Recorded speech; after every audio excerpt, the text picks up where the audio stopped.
Siap, kita lanjut lagi. Sekarang tadi sudah 3 orang ya. Baik, sekarang kita lanjut ke current isu nih. Sebelum hari ini kita akan berbicara tentang pengelolaan. Silakan.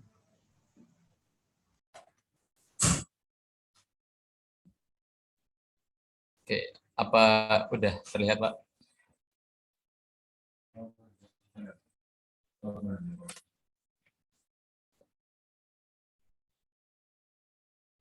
Oke, baik. Assalamualaikum warahmatullahi wabarakatuh. Selamat pagi teman-teman semuanya.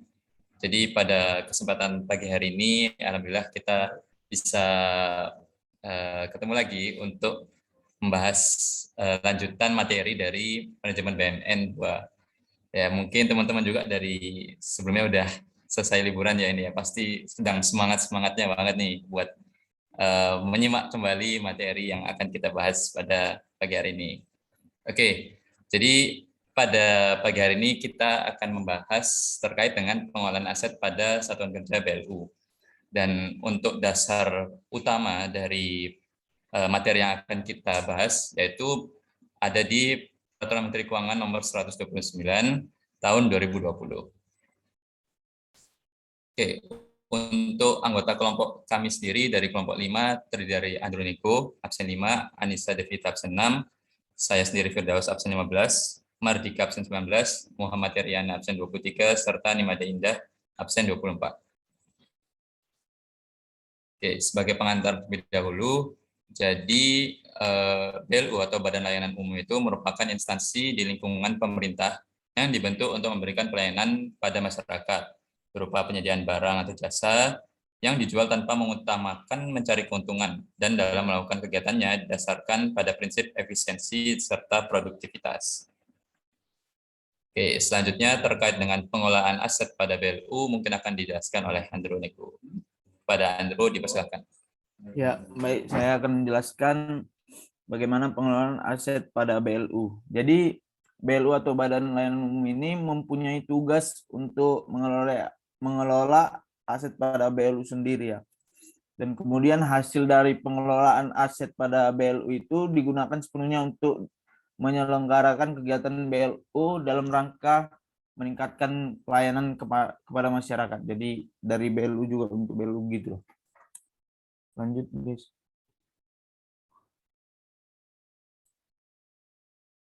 Kemudian pengelolaan aset pada BLU ini terdiri dari 2, yaitu yang pertama ada pelaksanaan pengelolaan aset BLU dan kemudian adalah pelaksanaan pengelolaan aset pihak lain. Dan pada proses pelaksanaan pengelolaan aset pada BLU itu ada 7 pelaksanaannya, yaitu yang pertama ada mulai dari perencanaannya, penganggaran, kemudian penggunaan, pemanfaatan, pemindahantanganan, pemusnahan, dan penghapusan.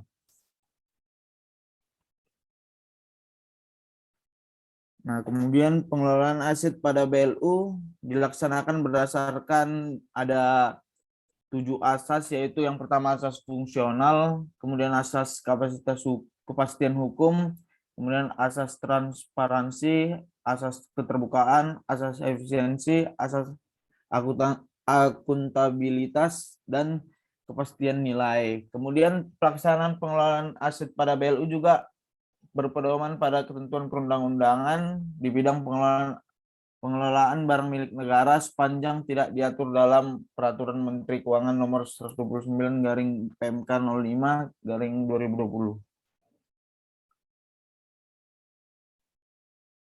Dan pelaksanaan pengelolaan aset pada BLU dilaksanakan dengan 4 prinsip yang kita tahu, yaitu yang pertama tidak mengganggu kegiatan pemberian pelayanan umum kepada masyarakat. Yang kedua, biaya berkenan dengan pelaksanaan kerjasama tidak boleh dibebankan pada anggaran pendapatan dan belanja negara. Yang ketiga yaitu aset BLU dapat digunakan sebagai dasar penerbitan surat berharga setelah mendapatkan izin dari Kementerian Keuangan. Yang keempat ada tidak berakibat terjadinya pengalihan aset BLU kepada pihak lain. Kemudian pelaksanaan pengelolaan aset yang di atas ini dapat dilakukan dengan mekanisme KSO dan KSM. Kemudian biaya yang timbul dalam rangka persiapan pelaksanaan KSO dan KSM dapat dibebankan pada anggaran pendapatan dan belanja negara.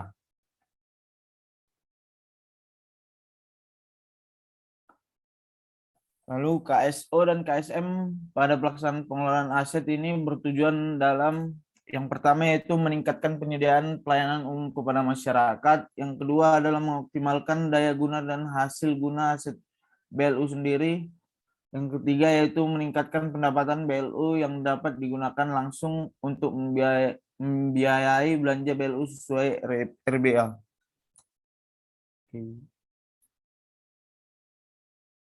Oke, selanjutnya akan dilanjutkan oleh teman saya, Anissa. Oke, terima kasih Andro. Seperti yang telah dijelaskan oleh Andro tadi, mekanisme pengelolaan aset itu ada dua, yaitu kerjasama operasional dan juga kerjasama manajemen. KSO sendiri terdiri dari KSO terhadap aset BLU dan KSO terhadap aset pihak lain. Sedangkan kerjasama manajemen yaitu KSM pada BLU dan atau pihak lain. Next. Dengan cara yang pertama, pemimpin BLU melakukan KSO dan atau KSM dalam rangka tugas dan fungsi pada BLU. Yang kedua, KSO dan atau KSM dilaksanakan dengan melibatkan pihak lain sebagai mitra. Setelah itu, KSO dan atau KSM dituangkan dalam naskah perjanjian antara pemimpin BLU dengan mitra. Nah, tarif yang dikenakan kepada masyarakat terhadap layanan yang dihasilkan dari KSO dan atau KSM ditetapkan oleh pemimpin BLU sesuai dengan ketentuan peraturan perundang-undangan mengenai pengelolaan keuangan BLU. Next. Nah, seperti yang tadi disebut mitra itu apa saja? Yaitu Kementerian Negara atau lembaga atau satker, pemerintah daerah, BUMN, BUMD, BLU, BLU daerah, perusahaan swasta, yayasan, koperasi, dan juga perorangan.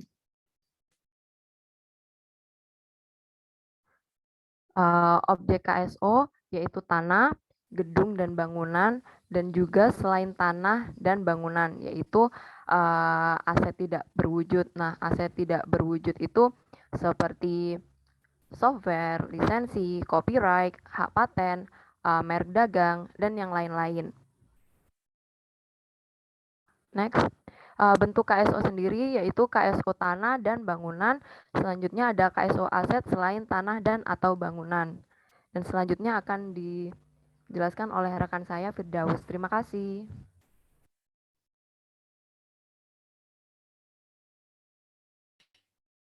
Oke, terima kasih penjelasannya Andro sama Anissa. Jadi selanjutnya saya akan menjelaskan terkait dengan lanjutan KSO tanah dan bangunan.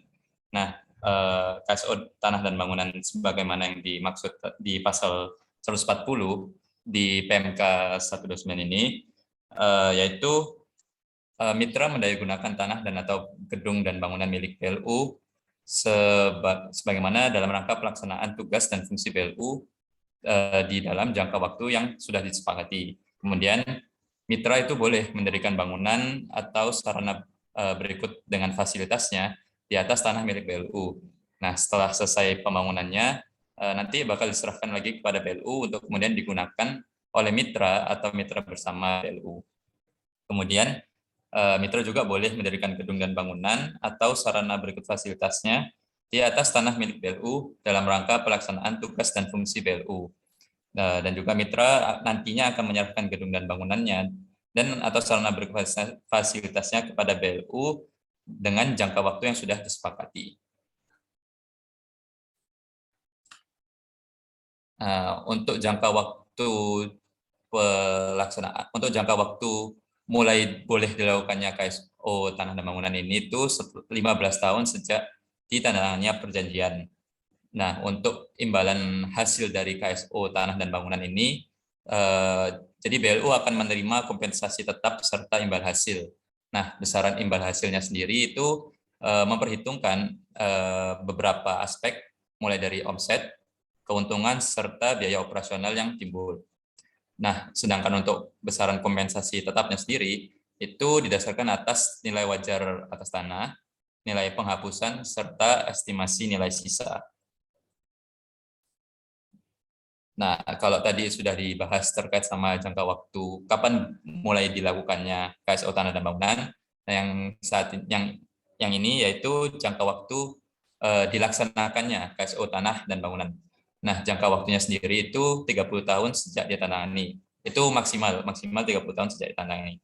Dan apabila masih ada tambahan waktu, itu harus melalui persetujuan dari Menteri Keuangan. Dan masa berlaku KSO sendiri itu hanya berlaku untuk 1 kali perjanjian. Nah, apabila KSO tanah dan bangunan berakhir, mitra dapat melanjutkan kerjasama dengan bentuk KSO tanah dan bangunan setelah melalui beberapa kesepakatan yang didasarkan adanya evaluasi terhadap pelaksanaan KSO tanah dan bangunan, adanya rencana KSO yang telah disusun oleh pemimpin BLU, serta sebelumnya sudah ditetapkan dalam naskah perjanjian. Baik, selanjutnya akan dijelaskan oleh Matika.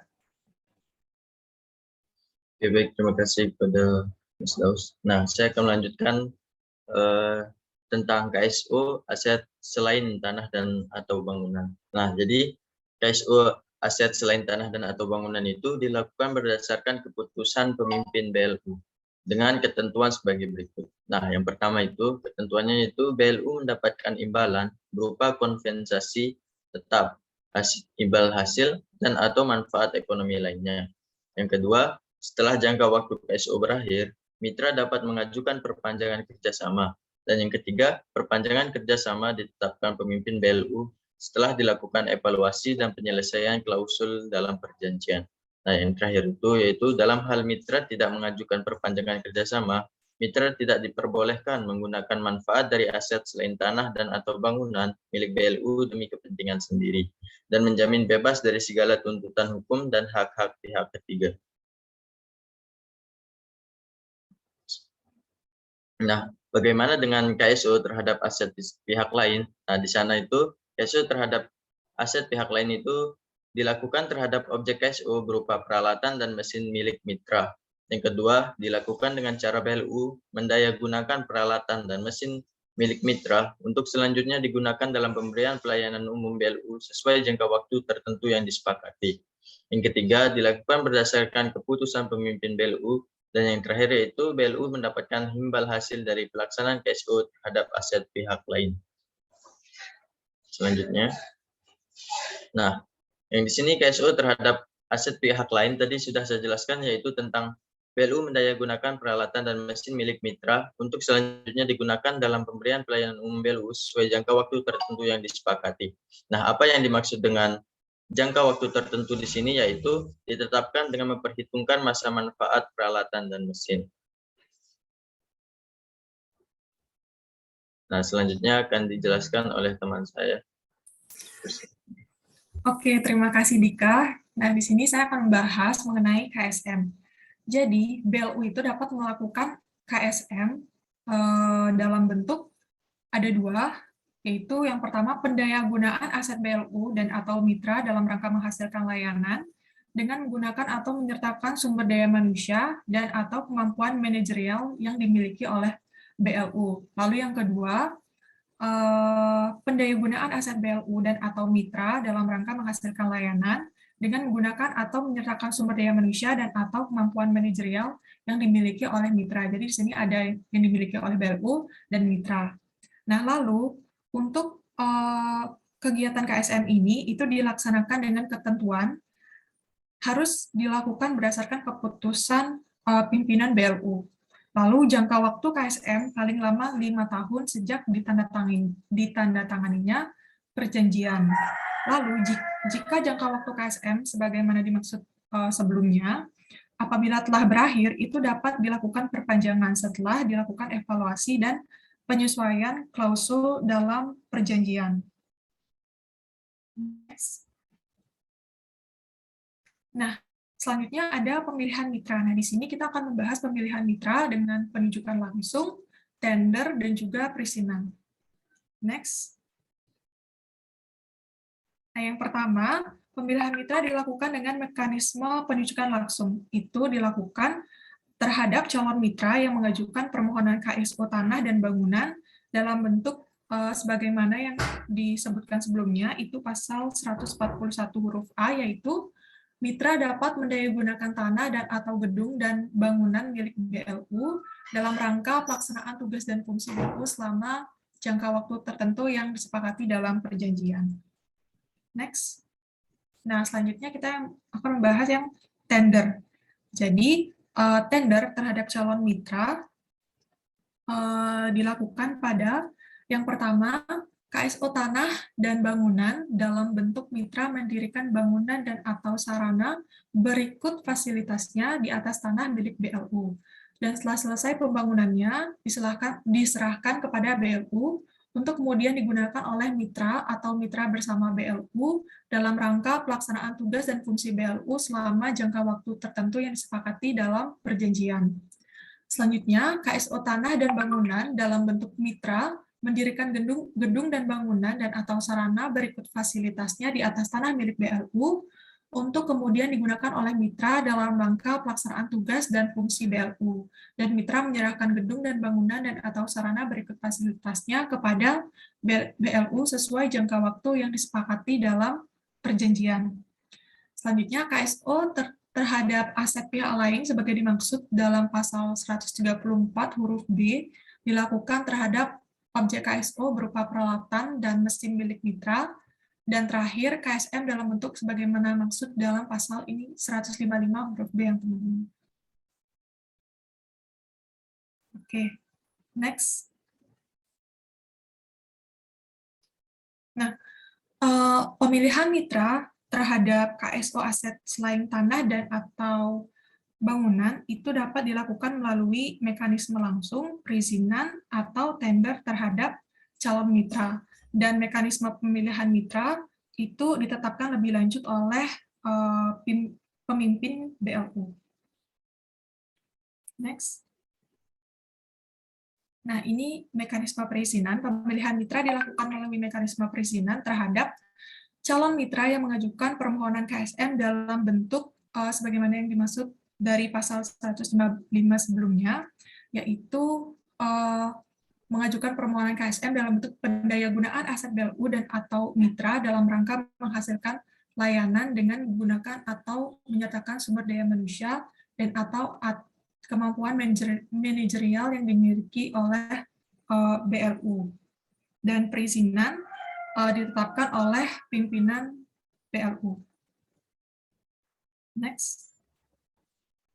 Nah, selanjutnya akan dibahas oleh rekan saya. Terima kasih. Baik, terima kasih kepada rekan-rekan dari kelompok 5 yang telah memberikan penjelasan mengenai materinya masing-masing. Kemudian saya akan melanjutkan penjelasan terkait materi naskah perjanjian KSO atau KSM. Nah, jadi pelaksanaan KSO atau KSM yang dilakukan antara BLU dengan mitra sesuai dengan penjelasan yang telah dijelaskan oleh teman-teman melalui mekanisme berikut dituangkan dalam naskah perjanjian. Nah, naskah perjanjian untuk KSO tanah dan bangunan dengan jangka waktu lebih dari 3 tahun itu harus dibuat di hadapan notaris. Next. Nah, kemudian di dalam naskah perjanjian itu harus memuat paling sedikit antara lain yang pertama adalah para pihak dalam perjanjian, kemudian objek KSO atau KSM, kemudian bentuk KSO atau KSM, kemudian jangka waktu KSO atau KSM, volume kegiatan, besaran kompensasi tetap, imbal hasil, dan atau bentuk imbalan lainnya, jadwal pembayaran kompensasi tetap, imbal hasil, dan atau imbalan lainnya, hak dan kewajiban para pihak yang terikat dalam perjanjian, terminasi atau klausul mengenai pengakhiran kontrak lebih awal, sanksi, dan juga force majeure, serta penyelesaian perselisihan. Next. Nah, kemudian pihak dari BLU juga harus melakukan akuntansi dan pelaporan terhadap aset yang mereka kelola. Nah, BLU melakukan penatausahaan terhadap aset terhadap setiap transaksi dari pelaksanaan pengelolaan aset pada BLU. Pendapatan atau bagian pendapatan yang diperoleh dari pelaksanaan pengelolaan aset dengan menggunakan mekanisme KSO atau KSM merupakan pendapatan BLU yang dapat digunakan langsung untuk membiayai belanja BLU sesuai dengan FGA. Nah, pendapatan atau bagian pendapatan perlu dicatat sebagai penerimaan negara bukan pajak BLU. Kemudian peralatan dan mesin milik mitra tidak dicatat sebagai aset BLU dan tanah milik BLU yang akan didirikan bangunan di atasnya oleh mitra pada KSO tanah dan bangunan pada saat penyerahan direklasifikasi menjadi aset lainnya BLU berupa aset kemitraan dengan pihak ketiga pada neraca BLU. Next. Nah, kemudian materi yang terakhir adalah terkait dengan pengawasan dan pengendalian. Jadi, Badan Layanan Umum juga harus melakukan pengawasan dan pengendalian terhadap aset yang mereka kelola. Lalu yang pertama, pemimpin BLU itu harus melakukan pengawasan dan pengendalian terhadap pengelolaan aset pada BLU yang berada dalam penguasaannya, dan pemimpin BLU harus menetapkan standar operasional prosedur atau SOP yang diperlukan dalam pengelolaan aset BLU sebagai pelaksanaan ketentuan dalam Peraturan Menteri Keuangan Nomor 129/PMK 05/2020. Sekian, saya kembalikan kepada moderator.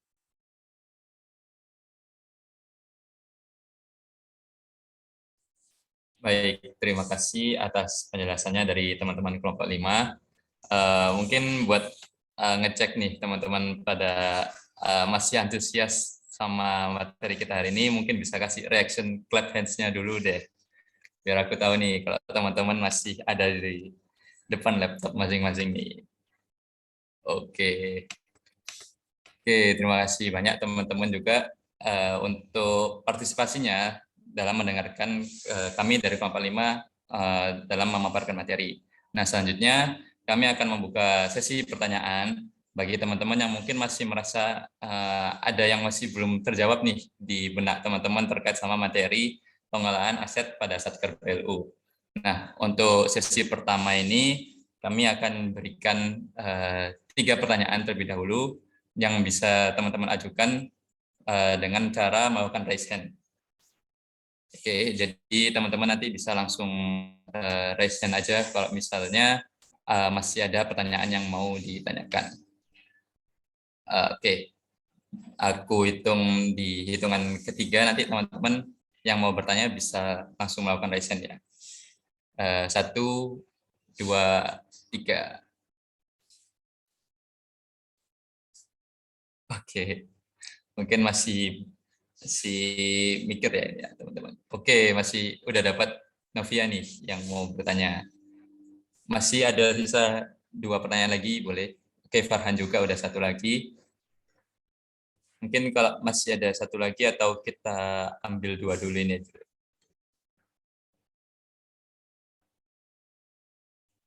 Oke, kalau belum ada, mungkin bisa kita dengarkan dulu pertanyaan dari Novia sama Farhan terlebih dahulu. Mungkin Novia bisa disampaikan pertanyaannya. Terima kasih kepada kelompok 5 atas kesempatannya. Saya ingin bertanya pada slide ke-8, disebutkan dalam prinsip pengelolaan aset BLU itu disebutkan bahwa biaya dalam pelaksanaan kerjasama tidak boleh dibebankan ke dalam APBN. Namun pada paragraf terakhir malah disebutkan bahwa pelaksanaan KSO dan KSM dibebankan dalam APBN. Apakah keduanya berbeda ya? Jadi kerjasama di sini yang boleh dibebankan dan tidak boleh dibebankan ke APBN itu yang mana? Terima kasih. Oke, berarti pertanyaan Novia itu mungkin mengacu pada penulisan kami di slide 8 tadi ya. Oke, terima kasih Novia. Mungkin bisa dicatat terlebih dahulu sama teman-teman kelompok 5 pertanyaannya. Mungkin bisa dilanjut ke Farhan untuk pertanyaannya, dipersilakan. Baik, terima kasih atas kesempatannya. Saya izin bertanya mengenai slide 16 di mana terkait dengan KSO tanah dan bangunan. Di situ dilampirkan bahwa jangka waktu dilakukannya itu ada 15 tahun setelah ditandatangani perjanjian. Kemudian di slide selanjutnya itu ada jangka waktu pelaksanaan, yaitu 30 tahun sejak ditandatangani. Yang ingin saya tanyakan itu apa perbedaan antara jangka waktu dilakukan dan jangka waktu pelaksanaan pada slide ini? Terima kasih. Sekian dari saya.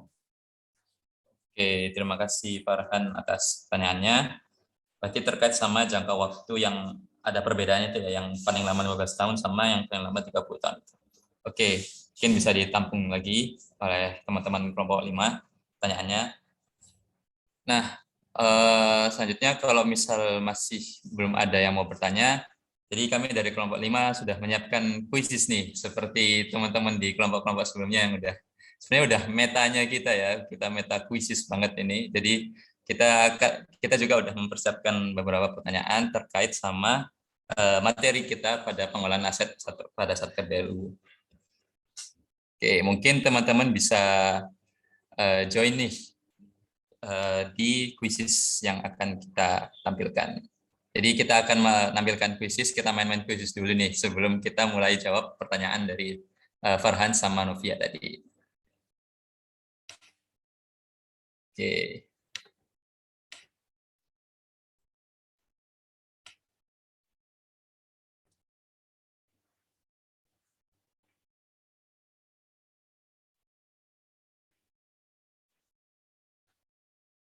Oke, apa sudah terlihat ya teman-teman? Bisa langsung. Oke, bisa langsung join aja nih di kuisis yang kita udah siapkan. Masukkan game code-nya atau aku kirim di chat juga ya.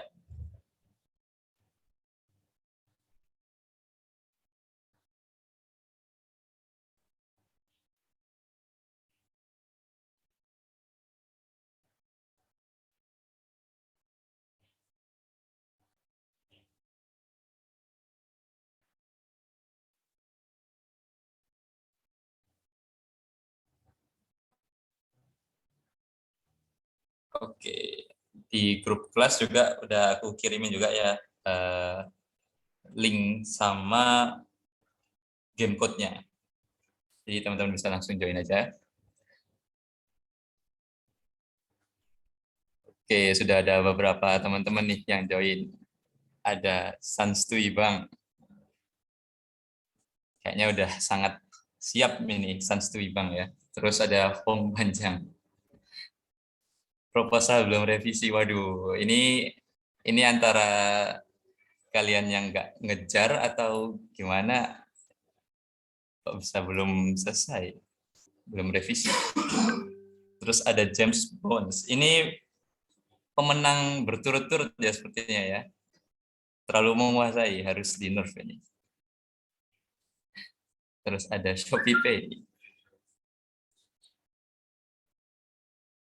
Ada Kapun Cup. Waduh. Bingung bisa 12,3. Weekends People. Waduh. Aku mau ramein. Cukai naik. Waduh. Kurang libur. Waduh. Masa masih kurang ya? Seminggu kemarin liburan. Ngapain aja berarti kan? Kok bisa sampai kurang libur ini ya? James Bond 2. Ada doppelgangernya ini berarti. Kembaran. Oke, udah 15 player nih yang udah join. Ditunggu sampai 8.55 buat teman-teman join di kuisis kita. Nanti buat pemenangnya dapat hadiah kok, dan benar-benar hadiahnya itu yang sangat-sangat bermanfaat buat teman-teman semua. Jadi kita membuat games ini bukan games yang sia-sia, tetap ada manfaatnya buat teman-teman pastinya. Dan teman-teman pasti butuh banget. Juga sudah ada wibu guys.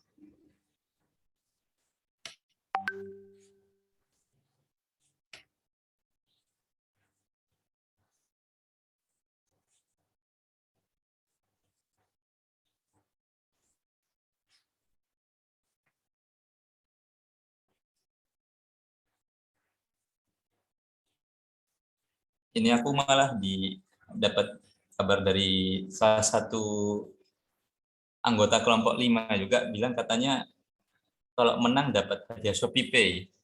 Tapi kalau yang menang Ambon nggak jadi kayak gitu malahan. Gimana ini menurut Mas Ilham gimana, Mas Ilham?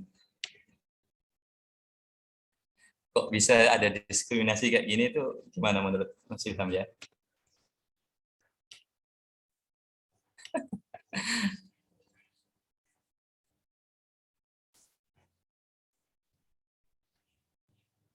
Ada hadiah tiket jalan-jalan ke Korea juga katanya. Tapi tiketnya aja. Kesananya bayar sendiri. Waduh, repot juga ya kalau kayak gitu. Oke, kurang 1 menit lagi nih teman-teman. Yang masih belum join bisa langsung diklik link yang ada di grup kelas atau masukkan game code yang udah tertera di link share screen ini ya, teman-teman.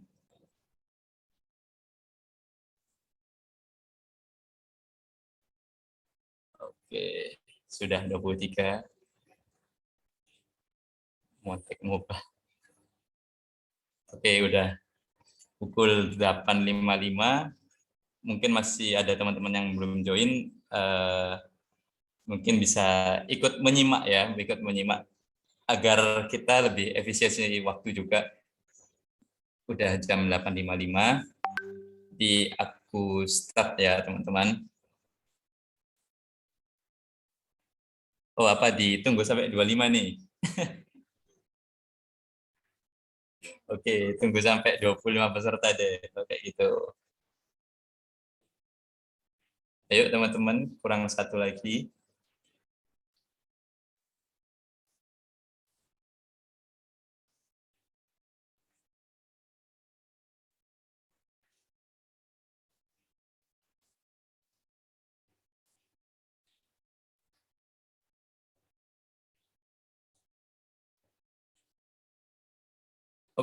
Oke, udah 25 peserta ya. Jadi aku start aja gamenya.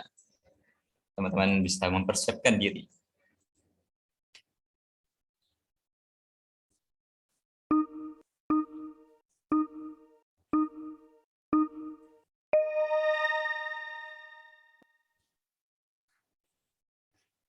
Apakah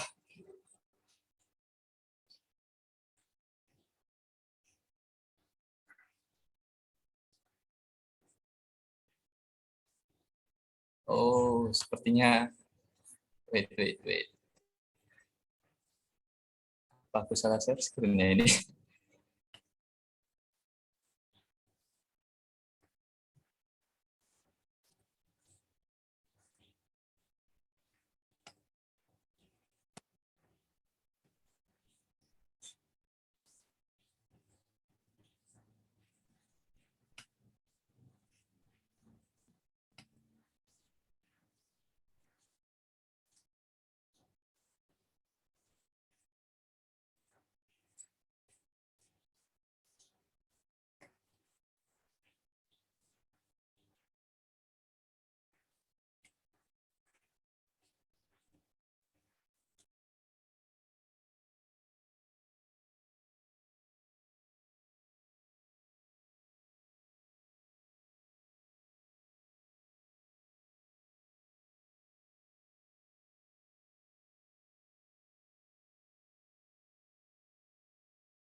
Oke, sepertinya karena aku salah share screen ya, tapi teman-teman masih bisa jalan terus kan tadi soalnya ya.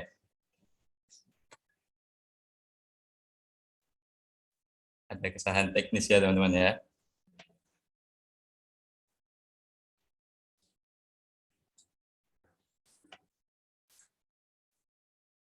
Buat teman-teman yang masih bisa lanjut ngerjain soal, dilanjut aja kerjain soalnya. Ini karena cuma salah share screen aja, tapi soalnya udah bener kok, sesuai sama yang udah dibikin sama kelompok 5.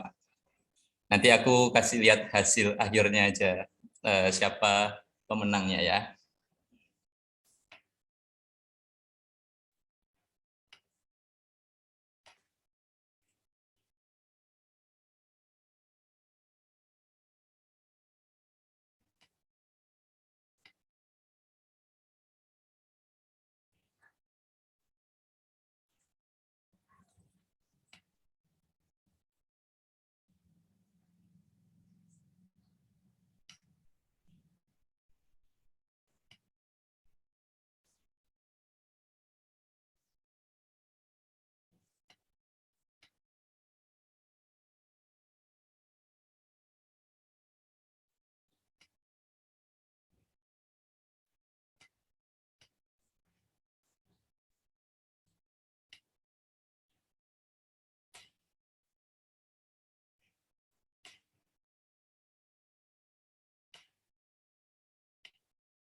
Oke.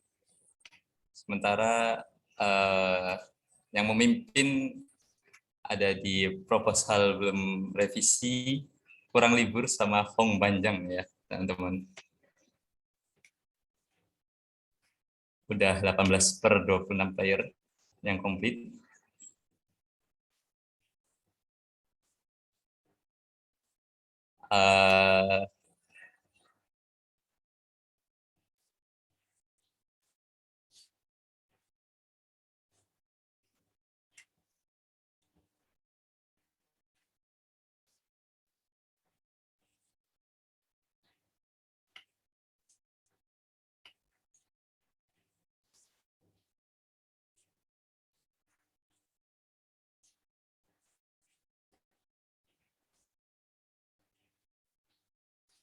Oke, sepertinya laptop saya agak ngelag ya.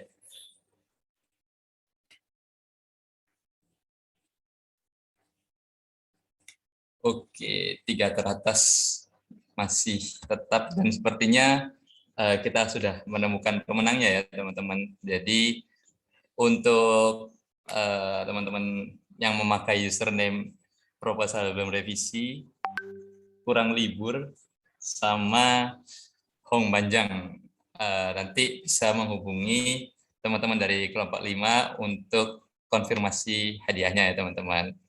Jadi selamat dan terima kasih teman-teman yang udah ikut berpartisipasi di kuisis kelompok 5 ini. Mohon maaf juga kalau misalnya beberapa kesalahan juga. Ini dikabar. Oke, yang dapat Shopee Pay cuman yang juara 1 doang dari member dari kelompok 5 sudah mengabarkan. Jadi untuk proposal belum revisi nanti boleh langsung kabarin teman-teman dari kelompok 5. Dan untuk yang kurang libur sama Hong Banjang juga boleh juga mengabarkan dan nanti dapat hadiah yang tentunya berbeda juga dari pemenang juara satunya. Oke, terima kasih teman-teman semuanya.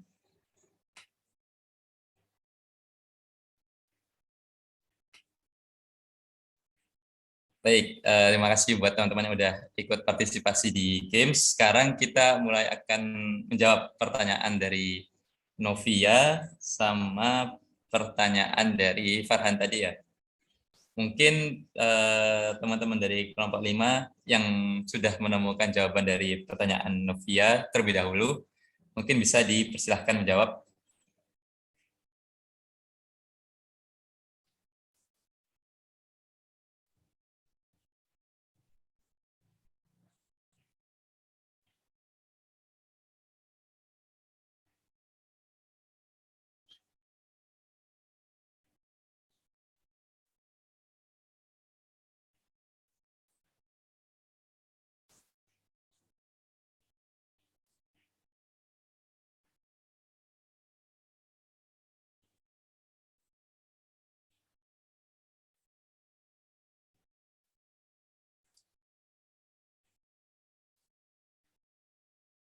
Jinus.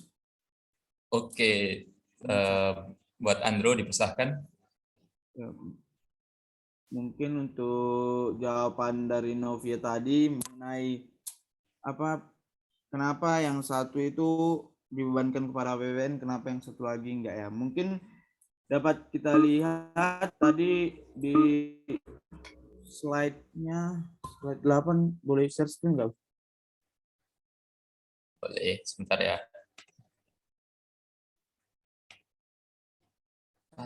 Slide 8.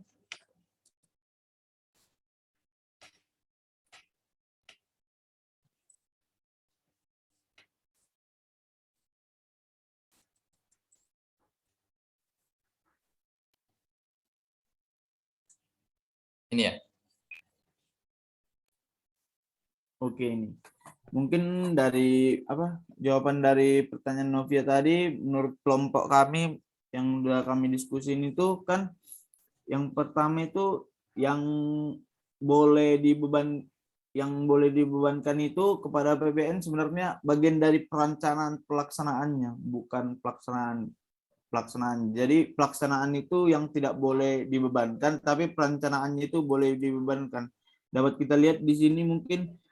Kemudian biaya yang timbul dalam rangka persiapan pelaksanaan dapat dibebankan. Tetapi pada bagian B ini kan pelaksanaan kerjasamanya tidak boleh dibebankan. Begitu. Apakah sudah terjawab, Novia? Izin menambahkan, Dos? Ya, boleh. Dipersilakan untuk Indah. Oke. Benar yang dibilang Andro tadi. Jadi sebenarnya pada intinya itu, untuk kegiatan pelaksanaan dari BLU itu, pelaksanaannya itu tidak boleh dibebankan oleh APBN. Namun untuk persiapannya itu boleh itu dibebankan oleh APBN. Ini sama aja seperti prinsip dari pemanfaatan BMN kemarin ya teman-teman yang bekerja sama dengan pihak lain atau mitra. Jadi kenapa itu dibedain untuk kegiatan persiapannya itu dibebankan kepada APBN? Mungkin kayak gini. Kan ini bekerja sama dengan pihak lain atau mitra lain. Nah, ini kan belum aja dilaksanakan. Masa untuk persiapannya udah langsung dibebankan kepada BLU atau mitra lainnya. Jadi khusus untuk persiapan dari KSO atau KSM ini itu dibebankan oleh APBN. Jadi biar tidak merugikan, biar tidak terlalu membebankan mitra lain atau pihak lainnya juga. Itu aja sih. Terima kasih, Daus. Oke, terima kasih Andro sama Indah atas jawabannya. Bagaimana Novia, apa sudah terjawab pertanyaannya? sudah terjawab. Terima kasih kelompok 5. Oke, terima kasih juga Novia atas pertanyaannya. Selanjutnya terkait sama pertanyaannya Farhan. Mungkin teman-teman dari kelompok 5 ada yang bisa menjawab.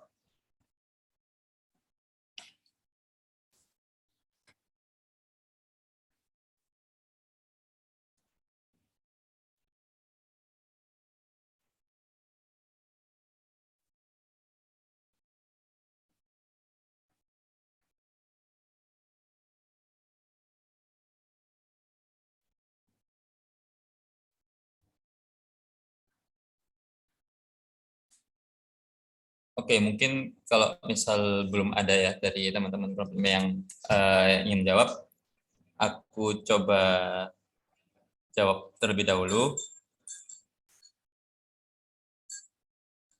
Nah, jadi terkait sama perbedaan antara jangka waktu yang tadi dijelaskan, ada jangka waktu dilakukan sama jangka waktu pelaksanaannya. Beda, ada yang paling lama 15 tahun sama paling lama 30 tahun. Jadi untuk yang 15 tahun sendiri itu sebenarnya ada di pasal 17. Nah, di pasal 17 tersebut disebutkan bahwa KSO untuk pendayagunaan. Jadi KSO untuk pendayagunaan tanah gedung atau bangunan itu paling lama 15 tahun dan dapat diperpanjang setelah dilakukan evaluasi. Sedangkan untuk yang paling lama 30 tahun sendiri, itu merupakan KSO ada di pasal 21 terkait jangka waktu KSO mendirikan gedung atau bangunan. Nah, di situ memperhitungkan masa manfaat bangunan dengan paling lama jangka waktunya yaitu 30 tahun. Nah, setelah berakhir, mitra bisa melakukan KSO pendayagunaan gedung yang tertera di pasal 22. Jadi sama istilahnya itu sama-sama merupakan jangka waktu dari KSO, cuman untuk yang 15 tahun itu untuk pendayagunaan tanah gedung bangunan, sedangkan untuk yang 30 tahun itu KSO untuk mendirikan gedung dan bangunannya. Seperti itu. Apa sudah terjawab, Farhan, pertanyaannya? Sudah jelas. Mungkin bisa ditambahkan ke PowerPoint-nya. Terima kasih, Daus. Oke, terima kasih juga Farhan atas masukannya. Oke, mungkin untuk sesi kedua pertanyaan, apabila mungkin yang masih ada pertanyaan yang masih belum terjawab di benak teman-teman, mungkin bisa disampaikan. Mungkin bisa langsung melakukan raise hand apabila ada pertanyaan.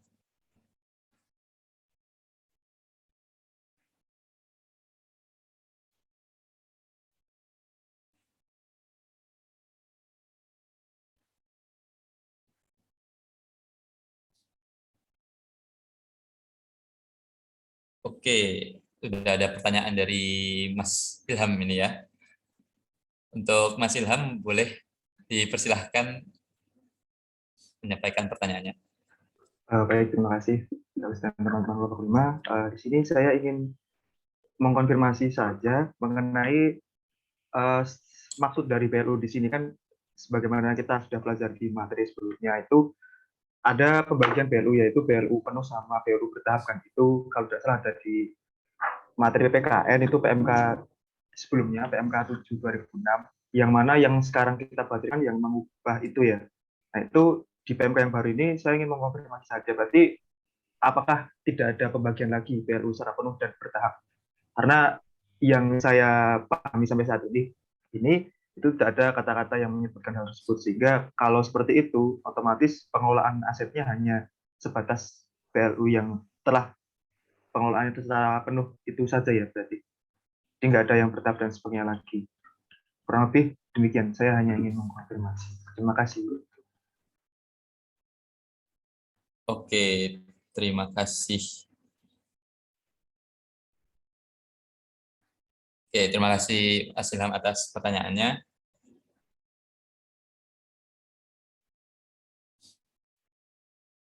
Mungkin dari teman-teman kelompok 5 apabila sudah menemukan jawabannya, bisa langsung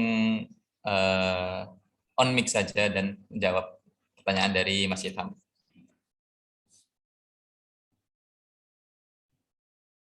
Terkait sama BLU penuh dan BLU bertahap itu ya, benar ya? Oke.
Oke, jadi sejauh yang kami temukan di PMK PMK 129 tahun 2020 ini sepertinya memang ada perbedaan sama yang ada di PMK nomor 7 tahun 2006. Jadi untuk PMK 7 tahun 2006 sendiri itu membahas terkait persyaratan administratif dalam rangka pengusulan dan penetapan satker instansi pemerintah untuk menerapkan pola pengelolaan keuangan BLU. Nah, sedangkan yang kami jelaskan dan yang jadi fokus utama kami dalam PMK 129 ini itu terkait dengan pengelolaan aset pada satker BLU. Jadi ada perbedaan terkait bahasan materi yang ada di PMK 7 itu lebih ke pola pengelolaan keuangan Badan Layanan Umum. Sedangkan di PMK 129 yang kami bahas itu terkait sama pengelolaan aset di Badan Layanan Umum. Dan sejauh yang kami temukan di PMK 129 ini, kami belum menemukan terkait pembahasan adanya status BLU penuh serta pernyataan terkait sama status BLU bertahap. Mungkin dari Pak Tanda bisa menjelaskan lebih lanjut terkait sama status BLU tersebut. Mungkin dari kelompok 5 ini kami belum menemukan terkait sama status BLU tersebut di PMK 29.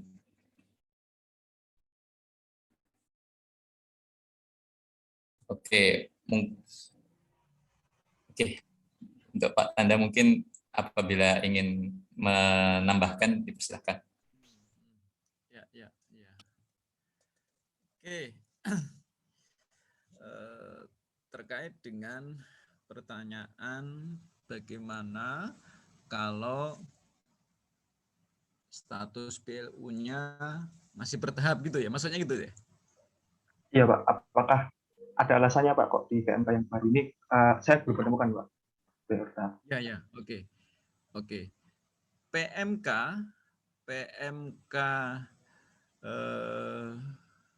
yang mengatur tentang BLU secara keseluruhan sekarang kan dijadiin satu tuh, ya kan? Di 129. Oke. Terus sebelumnya ada kalau untuk BMN-nya kan tadi merujuknya gimana? Kalau PMK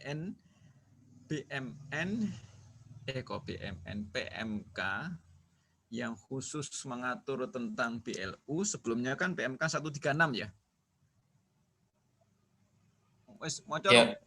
Iya Pak, betul Pak, di PMK 136. Itu yang mengatur khusus tentang BMN. Sekarang nggak dipakai lagi, langsung ke 129. Tapi nggak banyak beda sih ya. Iya, Pak, betul, Pak. Itu antara PMK 136 dengan PMK 129, khususnya yang terkait dengan pengelolaan aset BLU gitu ya, itu kayak memindahin PMK itu aja. Jadi digabung gitu ya. Jadi PMK BMN digabung dengan PMK terkait dengan BLU ini gitu ya. Iya, Pak. Gitu. Ya. Terus kalau dikaitkan dengan status BU-nya mau yang masih statusnya bersyarat, mau yang statusnya sudah full gitu, BLU penuh, itu terkait dengan pengelolaan asetnya sama, gitu ya, pengelolaan asetnya sama. Kalau apa itu namanya terkait dengan BLU, ya begini, BLU sebelumnya ada yang misalnya BLU bersyarat, terus kemudian yang BLU yang penuh. Pada dasarnya itu BLU-nya ya penuh gitu ya, bersyarat itu sebenarnya penuh. Nah, tapi ada syarat yang belum terpenuhi. Karena ada syarat yang belum dipenuhi harus jadi kalau satker BLU itu disebutnya nggak ada tuh satker BLU penuh bersyarat ya, satkernya ya tetap aja satker BLU gitu ya, cuman ada administrasi yang belum terpenuhi sehingga harus dipenuhi. Dan kalau kita buka lagi syaratnya itu kan yang belum atau yang diperkenankan belum terpenuhi kan yang syarat administratif ya. Kalau yang syarat teknis sama syarat substansi kan harus terpenuhi kan gitu ya. Jadi teman-teman sekarang nuansa itu tidak dimunculkan gitu ya, karena memang pada dasarnya kalau disetujui sebagai satker BLU ya satker BLU tenanan gitu ya, gitu. Jadi bukan disebut di dalam prakteknya juga demikian. Di dalam prakteknya memang juga nggak ada satker yang disebut dengan satker BLU bersyarat, BLU penuh ya. Semua satker ya kalau ditetapkan sebagai satker BLU ya satker BLU. Namun secara prakteknya ada yang harus dipenuhi sehingga nuansa itu tidak dimunculkan di dalam PMK yang baru ini. Tapi kalau khusus tentang pengelolaan asetnya mau penuh mau tidak, yang dulu pun itu sama, gitu ya. Gitu ya, Ham ya. Oke. Ya, baik Pak, terima kasih Pak. Terus ini masih ada pertanyaan lagi nggak nih? Firdaus. Sampai tadi terakhir baru Ilham aja nih Pak yang bertanya. Sudah dapat 3 pertanyaan.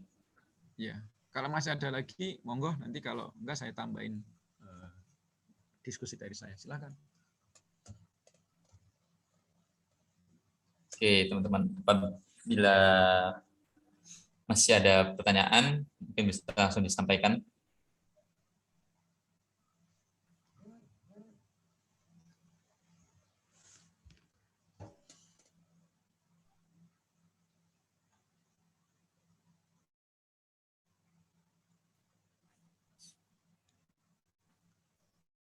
Oke. Kalau udah nggak ada ya wes, apa-apa, ditutup sih. Oke, baik Pak, terima kasih. Teman-teman, terima kasih atas partisipasinya. Terima kasih juga untuk kelompok 5 atas pemaparannya. Saya sebagai perwakilan dari kelompok 5 ingin mengakhiri presentasi kita pada pagi hari ini. Kurang lebihnya mohon maaf. Assalamualaikum warahmatullahi wabarakatuh. Selamat pagi teman-teman semua. Oke, kita kasih aplaus untuk kelompok 5. Oke, luar biasa ya, kelompok 5 sudah menyampaikan presentasinya terkait dengan pengelolaan aset BLU. Ya. Oh ya, di GCR sudah tak upload materi tentang BLU dan ada juga slide-nya.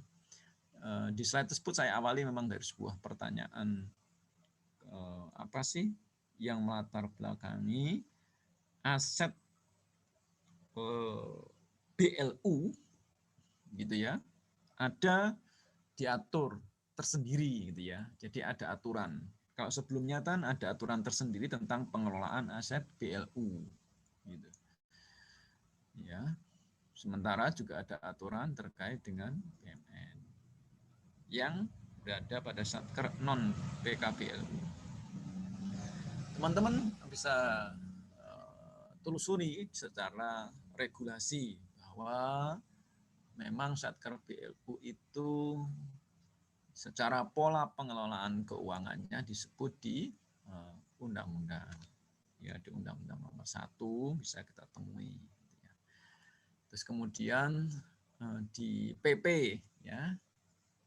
Di PP memang di mana di undang-undang kan nanti terkait dengan BLU diatur di dalam aturan atau PP tersendiri. Kemudian di PP-nya bisa kita lihat PP-nya yang atur BLU PP nomor berapa, teman?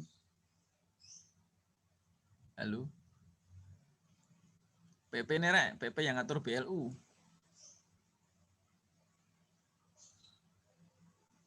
Sajanya perlu mau kaitkan ke sana di PP-nya itu aturan dengan aset gimana gitu ya. Nenggone GCR ono kuwi ya. PP 74 bukan Pak? 74 2012. Itu kan perubahan tuh. Sebelumnya PP 23 2005. Nah, ya kan ada PP 23 terus kemudian perubahannya di PP 74. Itu ya. Ada pasal-pasal yang mengatur tentang khusus pengelolaan aset ini, pengelolaan barang. 76-an kalau nggak salah. Pasal 76 itu sampai beberapa pasal selanjutnya yang mengatur tentang pengelolaan. Amanahnya di dalam PP tersebut, memang di PP tersebut tidak mendeklir secara spesifik pengelolaan aset BLU. Yang dideklir di sana lebih kepada misalnya nih kalau aset BLU dioptimalkan duitnya mlebu nang ndi. Ya. Aset BLU boleh nggak dipindah tangankan. Begitu ya, nggak secara komplit mengatur tentang siklus pengelolaan BMN. Kemudian turunlah ya. Kemudian muncul PMK. Itu kan muncullah kemudian secara tersendiri PMK 136 ya kan? 136. Terus PMK ini dengan munculnya PMK 129 berarti kan nggak berlaku tuh, ya kan? 136. Yang dirujuk adalah 129. Nah, di situ pengelolaan barang, terus kemudian pengelolaan aset BLU itu diatur. Nah, di situ kalau kita bagi secara siklus juga nggak lengkap, ya kan? Ya nggak, teman-teman? Ya, secara siklus juga nggak lengkap kalau kita bandingkan dengan siklus pengelolaan BMN. Nah, berarti pengelolaan BMN untuk satker BLU itu ada rezim, itu ada 2 rezim. Nah, menurut PP 27 dan PP 28 kalau aset BLU tersebut tunduknya kepada PP tentang pengelolaan barang milik negara kecuali diatur oleh aturan tersendiri. Nah, gitu ya. Kecuali diatur di aturan sendiri. Nah, BLU di dalam PP BLU maupun PMK terkait dengan BLU ada aturan tersendiri tentang pengelolaan aset BLU. Walaupun tidak lengkap. Nah, kalau tidak lengkap bagaimana nih? Berarti yang tidak diatur secara khusus di dalam PMK BLU, maka pengelolaan aset BLU tunduk kepada PMK atau PP yang mengatur tentang pengelolaan barang milik negara. Begitu ya, teman-teman ya. Jadi, ya kalau tidak diatur secara khusus di dalam PMK 129, maka pengelolaan BMN-nya mengikuti aturan-aturan BMN secara umum. Gitu ya. Ya. Di 129 nampak atau kelihatan nggak bagaimana perencanaan kebutuhan, teman-teman? Bagaimana sih perencanaan kebutuhan aset BLU? Ada nggak?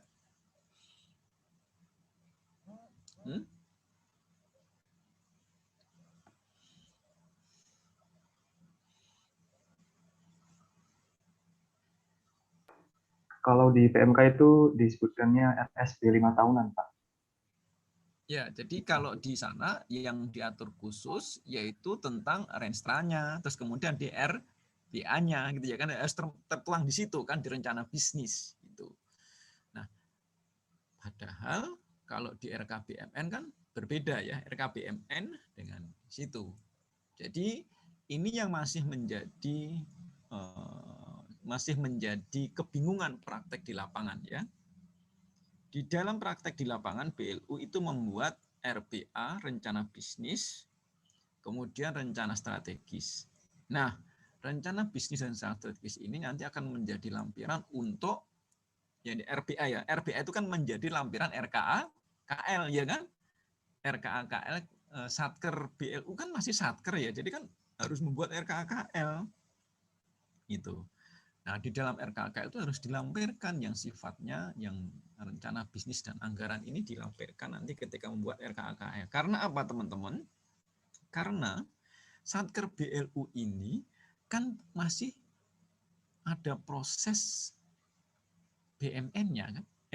Proses anggaran. Jadi dia ada DIPA-nya. Jadi PKS itu juga tetap ada DIPA-nya ya. Jadi di PKS itu tetap ada DIPA. Ya. Oke, sebelum saya lanjutkan, saya kembalikan dulu di awal bahwa di dalam Satker BLU, sebentar, ini udah mau habis ya? Oh, masih setengah jam. Oke, sudah masuk semua ya. Sip, saya lanjutkan. Di dalam Satker BLU kalau di dalam struktur keuangannya ada yang sumbernya dari APBN, ya kan? Duit lah ya. Duitnya BLU itu enek sing sumbernya saka APBN, ada juga yang berasal dari operasional daripada BLU itu sendiri, gitu. Ya. Jadi di Satker BLU itu ada dana, sumber dananya itu bisa dari APBN, juga bisa dari operasional dari BLU, dan juga bisa dari pinjaman atau investasi dari pihak lain. Nah, yang terkait dengan APBN tetap harus melalui mekanisme APBN. Terkait yang operasional nanti dituangkan di dalam RPA dan nanti juga akan menjadi bagian daripada RKA KL. Harus dilampirkan dalam penyusunan RKA KL. Nah, aset sekarang. Asetnya BLU itu sumbernya dari mana? Keberadaannya apa saja, teman-teman? Aset BLU. Ayo.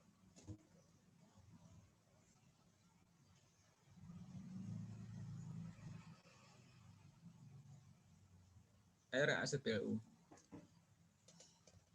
Di PMK kan jelas tuh. Aset BLU itu satu yang dari mana? Yang dari APBN, ya. Terus kemudian yang satu aset, yang maksudnya aset yang benar-benar miliknya BLU, yang kedua aset pihak lain, ya kan? Aset BLU, ya aset BLU berarti barang milik negara. Nah, yang aset pihak lain karena hasil dari kerja sama atau proses kerja sama. Yang asetnya asli, aset BLU harus ditata kelolakan, harus dikelola melalui mekanisme barang milik negara. Kecuali ada aturan yang lebih spesifik.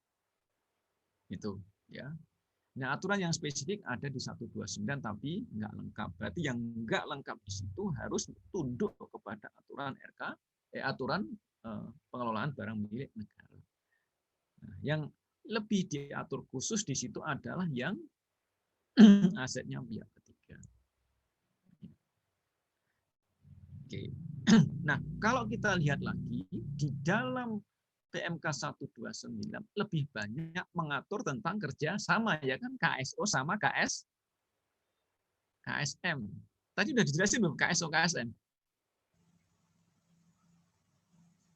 Sudah belum tadi KSO KSM? Sudah Pak, tapi secara umumnya gitu Pak. Jadi KSO itu apa, KSM itu apa? Tadi sudah ada Pak. Ya, Ada yang KSO, ada KSM. Yang di KSO kan ada tanah dan bangunan. Bagaimana kalau selain tanah dan bangunan? Terus kemudian juga ada juga KSM. Bagaimana KSM? Gitu ya. Mekanismenya kayak apa? Nah, sebenarnya ada lagi teman-teman yang kemarin di PMK 115 tentang apa? 2020 kemarin. Apa? PMK 115. Pemanfaatan itu. Pemanfaatan. Ya. Di situ ada apa untuk BLU? Ada tambahan apa? Hah? Ada tambahan apa, teman-teman?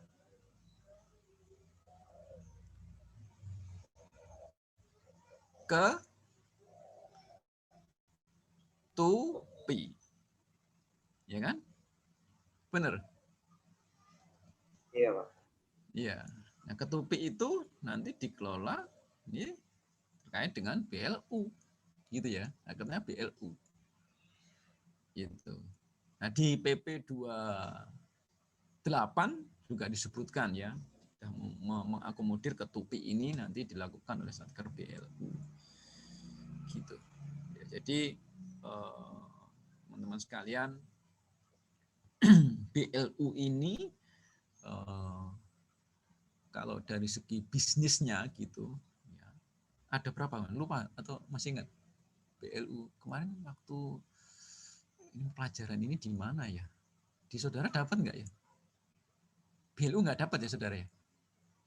Materi atau mata kuliah BLU nggak dapat ya? Ada nggak mata kuliah BLU? Iya, ada, Pak. Nggak ada. Mungkin saudara dapat materi BLU kan dari PPKN ya? PPKN 2 kali ya? Sekilas, Pak. Ya, sekilas tentang BLU itu di PPKN 2. Nah, teman-teman, di BLU itu ada klaster-klasternya. Dari bisnisnya, ada yang mengelola aset, BLU yang mengelola kawasan, BLU yang mengelola pembiayaan, gitu ya. Ada BLU yang berkiprah di bidang kesehatan, ada BLU yang berkiprah di bidang pendidikan, gitu ya. Ada BLU yang berkiprah di bidang jasa, gitu. Jadi klasternya berbeda-beda. Yaitu nanti tentu di dalam prakteknya pola pengelolaan asetnya, ya pengelolaan asetnya bisa berbeda. Nah, aset di sini harus difahami asetnya ini yang bagaimana, gitu kan? Ada kan kalau secara akuntansi aset itu bukan hanya pada aset tetap, ya kan? Aset itu yang lain-lain. Nah, yang kalau secara BMN lebih berbicara kepada aset tetapnya, ya. Jadi menarik, memang BLU ini memang prakteknya masih pengelolaan asetnya masih terjadi beberapa aturan yang harus dirujuk, gitu ya. Kalau hanya merujuk kepada 129 saja, teman-teman, ini nggak lengkap, ya, nggak lengkap. Ya. Kalau merujuk kepada aturan-aturan tentang BMN secara umum, sementara di BLU di 129 ada yang mengatur secara khusus. Jadi Satker BLU saat ini terkait dengan pengelolaan asetnya harus menggunakan beberapa regulasi. Ketika yang di 129 sudah diatur, maka harus tunduk kepada 129. Tetapi ketika di 129 tidak diatur, maka harus merujuk kepada aturan-aturan BMN secara umum. Ya. Sekarang pertanyaannya kepada teman-teman. Dari 129 itu, kira-kira aturan BMN secara umum yang belum diatur apa saja? Ayo. Kalau perencanaan diatur enggak? Perencanaan. Ada aturan tentang perencanaan di situ, tetapi tidak secara lengkap. Ya, kalau lengkapnya tentang BMN-nya kan harus merujuk kepada RKBMN, ya kan? RKBMN. Kalau yang di 129 perencanaannya lebih mengarah kepada perencanaan kalau seandainya akan di KSO-kan maupun KSM-kan. Ya kan? Gitu. Terus setelah perencanaan apa? Pengadaan. Ayo pengadaan gimana?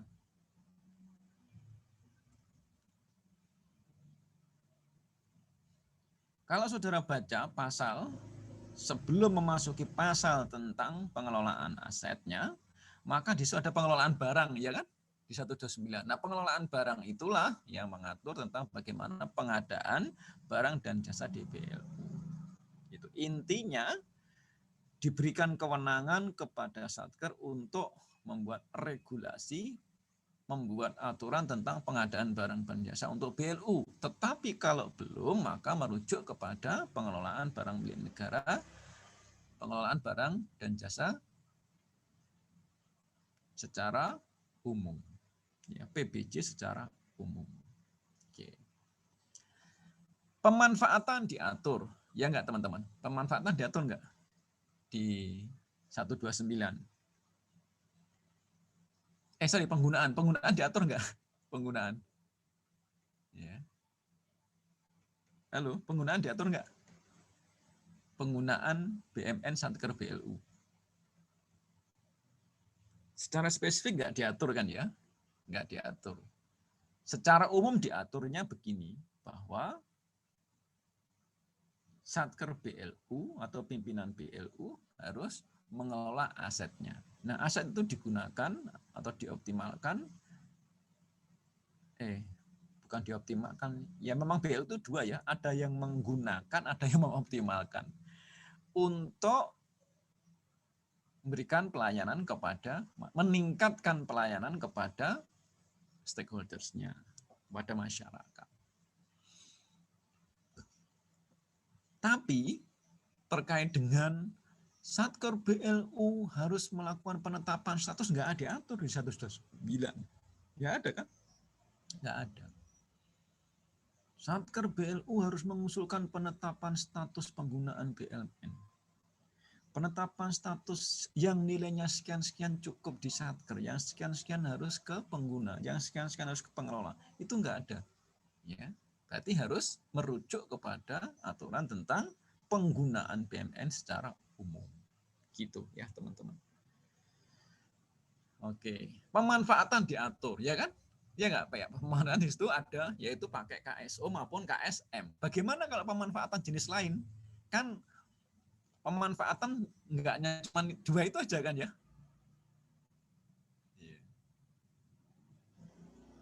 Tentang pinjam pakai diatur enggak? Di 129. Terus kalau yang diatur di situ lebih KSO sama KSM ya. Ya, itu lebih ada sewa ada ya, sewa itu ada. Terus KSO itu ya kayak mirip-mirip BGS BSG ya enggak? Kalau saudara baca-baca ya kan? Ya. Kayak BGS BSG. Ya. Ya mirip-mirip KSP juga gitu. Ada juga KSP dijadiin masuk di situ. Bisa enggak asetnya BLU dijadikan penyertaan modal pemerintah, teman-teman? Bisa enggak? Halo. Agak jelimet dikit nih. Agak jelimet dikit. Pak Tanda itu kan diaturan enggak? Mana? Kok Pak Tanda nanya begitu gitu. Ya ada sih cuman begini, di situ kan ada di 129 ada. Bisa enggak aset BLU itu dipindah tangankan? Ayo, pertanyaan kan begitu akhirnya kan? Bisa enggak? Halo, teman-teman. Bisa enggak di 129 diatur enggak tentang pemindah tanganan aset BLU? Halo. Pada dasarnya aset BLU kan enggak bisa dipindah tangankan, ya kan? Ya enggak? Kecuali mendapatkan persetujuan atau izin dari Menteri Keuangan. Begitu enggak? Ya kan? Wis maca apa durung arek-arek iki? Oh, jangan premani presentasi urung maca iki piye.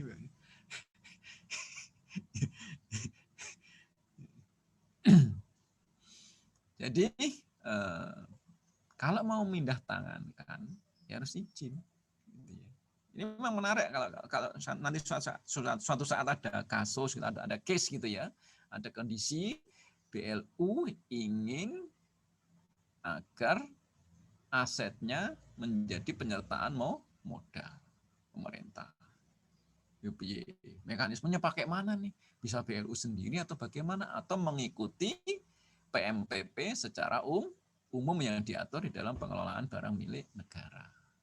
Nah, selagi nggak diatur secara spesifik di situ, berarti harus merujuk kepada aturan pengelolaan BUMN gitu intinya, ya. Secara khusus contohnya apa? Yaitu KSO, KSM kan di dalam pengelolaan BUMN kan nggak ada. Benar nggak teman-teman? Istilah KSO sama KSM itu ada nggak di aturan pengelolaan BUMN secara umum? Ayo. Kelompok 5. Honora.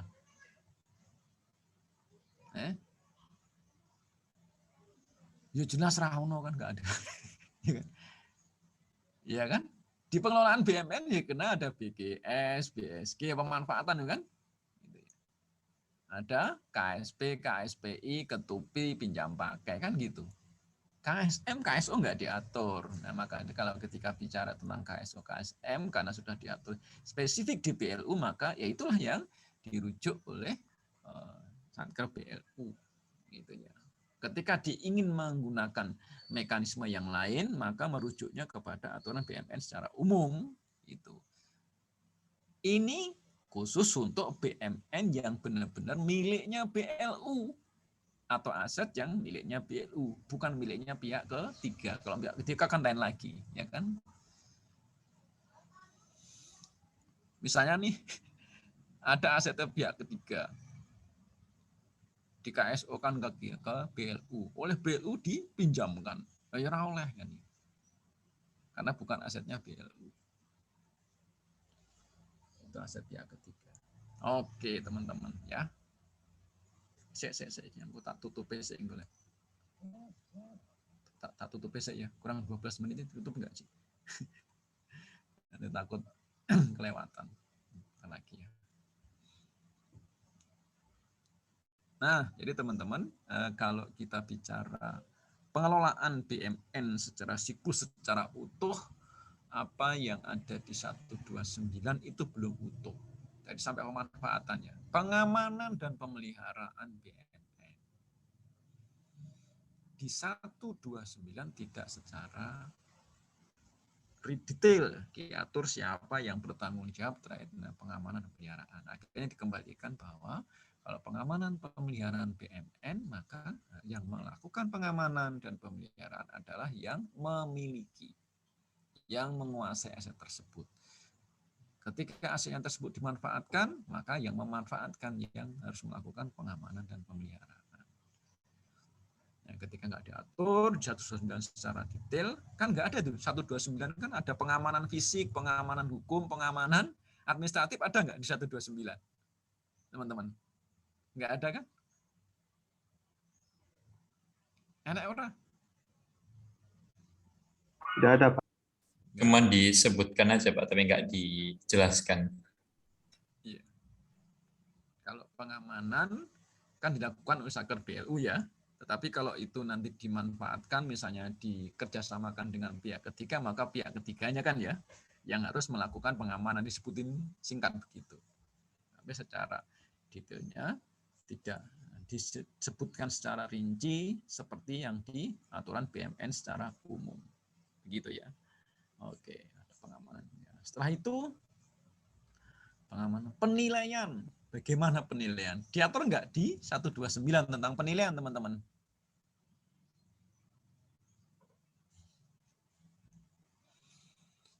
Tidak diatur secara detail, namun kalau penilaian misalnya ketika akan memanfaatkan, maka nilainya itu ditetapkan oleh siapa? Oleh pimpinan Satker BLU-nya, oleh pimpinan BLU-nya. Kalau sewa atau pemanfaatan sewa misalnya, atau KSP dan lainnya, kan harus, kalau di Satker umum harus mendapatkan penilaian dari pengelola, ya kan? Dari KPKNL atau Kanwil atau kantor pusat DJKN. Kalau di sini kewenangannya sudah diserahkan kepada pimpinan BLU-nya. Itu.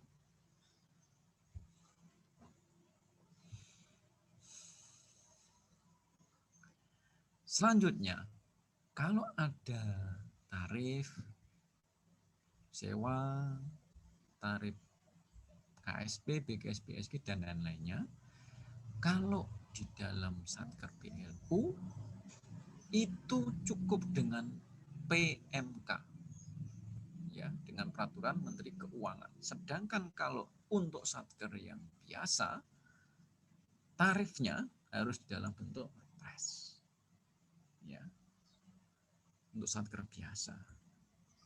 Ini beda, ya. Jadi BLU ini lebih diberikan kefleksibilitasan di dalam pengelolaan keuangannya. Oke, pemindah tanganan ada diatur walaupun singkat. Bentuk-bentuk pemindah tanganannya di situ tidak diatur secara detail di 129, ya. Apakah dihibahkan, ditukar, ya. Jika dengan penyertaan modal dijual, itu tidak diatur secara detail. Nah, kalau diatur secara detail nanti, ya kita merujuk kepada aturan secara detail di BLU. Tapi ketika enggak, maka atau belum, maka tetap merujuk kepada aturan tentang pemindah tanganan di BMN. Ya. Penghapusan, pemindah tanganan, terus kemudian pemusnahan, pembinaan, pengawasan, pengendalian, ada disebut sedikit-sedikit di situ, ya, penata usahaan. Nah, penata usahaan ini, teman-teman, saat ini rezimnya masih mengikuti apa itu namanya, masih menggunakan simak BMN, terus kemudian digabung dengan Sakti gitu. Kemudian di laporan keuangannya, ini membuat laporan keuangannya ada kekhususan terkait dengan BLU ini. Walaupun secara umum sama setelah kita menerapkan benar-benar full accrual. Oke, saya kira itu ya teman-teman, sedikit tambahan dari saya terkait BLU. Di dalam prakteknya memang belum clear gitu ya, masih ada multitafsir karena aturan-aturan yang ada masih belum diatur secara lengkap. Karena di dalam Satker BLU itu ada BMN, dan di Satker BLU juga ada asetnya pihak ketiga. Gitu ya, ini perlu atur. Ada yang sumbernya murni dari APBN dan ada sumbernya yang berasal dari operasional BLU. Di STAN aja nih teman-teman, di STAN itu mobil, ada mobil yang dibeli bukan dari APBN tetapi dari kinerjanya Satker BLU PKN STAN gitu ya. Jadi hal seperti ini bagaimana gitu ya untuk menata usahakan dalam skema pengelolaan asetnya, apakah merujuk kepada internal aturan BLU atau mengikuti aturan BMN. Ya, ini kondisi di lapangan masih seperti itu ya, teman-teman sekalian. Di STAN sendiri kadang-kadang masih menggunakan mekanisme BMN, ada juga yang menggunakan mekanisme KPLU-an. Yang seharusnya menggunakan mekanisme KPLU-an, tapi karena belum ada aturan yang teknis, sehingga masih merujuk kepada aturan-aturan tentang BMN secara umum. Begitu ya, teman-teman, mudah-mudahan nanti ke depan aturannya lebih detail. Saya pernah mengkonfirmasi ke teman-teman di Direktorat BLU bahwa kenapa sih di aturan 129 terkait dengan pengelolaan asetnya tidak selengkap aturan pengelolaan atau siklus pengelolaan BUMN secara umum. Nah, yang saya tanya teman di PKBLU, terus teman-teman PKBLU jawabnya begini, nah itu kan tergantung dari teman-teman DJKN begitu. Itu ya. Jadi menyerahkan, nah kemarin teman-teman dari DJKN ngasihnya cuman itu gitu kan, ya itulah yang kita masukkan di dalam aturan gitu ya. Nah, ini akhirnya di lapangan menimbulkan beberapa hal yang perlu konfirmasi lagi. Kadang-kadang harus datang ke DJKN, kadang-kadang harus datang ke Direktorat PKBLU. Ada direktorat sendiri ya di Direktorat Jenderal Perbendaharaan itu yang mengurusi tentang PKBLU. Sebenarnya ada yang menarik lagi teman-teman, yaitu tentang bagaimana aset PTN BH, perguruan tinggi negeri berbadan hukum. Ya, tapi nggak ada yang nulis ya kemarin ya. Kayaknya di kelas ini nggak ada yang nulis tentang bagaimana pengelolaan aset, tinjauan pengelolaan aset pada perguruan tinggi negeri berbadan hukum. Nah, itu gimana sih? Ya, gitu ya. Oke, itu sebenarnya menarik itu, ya teman-teman. Oke, terima kasih untuk pertemuan pada kesempatan kali ini. Mudah-mudahan nanti bisa kita diskusikan lebih lanjut. Kalau minggu depan jadi kuliah umum, nanti akan kita informasikan ya. Ini sudah ada komunikasi dengan DJKN, akan segera ditunjuk siapa nanti narasumbernya dan waktunya kapan. Gitu ya, nanti akan ada informasi terkait dengan kuliah umum di minggu depan. Insya Allah minggu depan dah. Saya berharap minggu depan jalan. Kalau minggu ini sudah nggak memungkinkan karena surat baru diterima sana. Ya. Karena kemarin ada ya birokrasi lah. Ya, sudah usulin lama ternyata masih bulat aja di PKN stand itu ya. Baru sampai di DJKN. Nggak pantas, wong surat baru diterima hari Jumat terus minggu ini kuliah umum. Nggak enak lah sama DJKN. Saya bilang tadi secara informal pada Mas Irun, Mas sampaikan aja kuliah umumnya kalau minggu depan juga nggak apa-apa karena minggu ini sudah kita isi dengan perkuliahan reguler. Terima kasih, selamat pada teman-teman sekalian memasuki babak tahun baru Masehi ini ya. Masehi, mudah-mudahan di tahun 2022 ini lebih sukses. Ya, sesukses target penerimaan pajak. Ya, silahkanlah dibuat perenungan ulang di tahun 2022 ini teman-teman punya target apa. Misalnya yang kemarin nilainya masih B, B- atau B+ jadi A, yang A menjadi A+, yang sudah A+ jadi A++ misalnya gitu ya. Punya target ya. Juga disiapkan target untuk penyelesaian KTTA, target untuk penyelesaian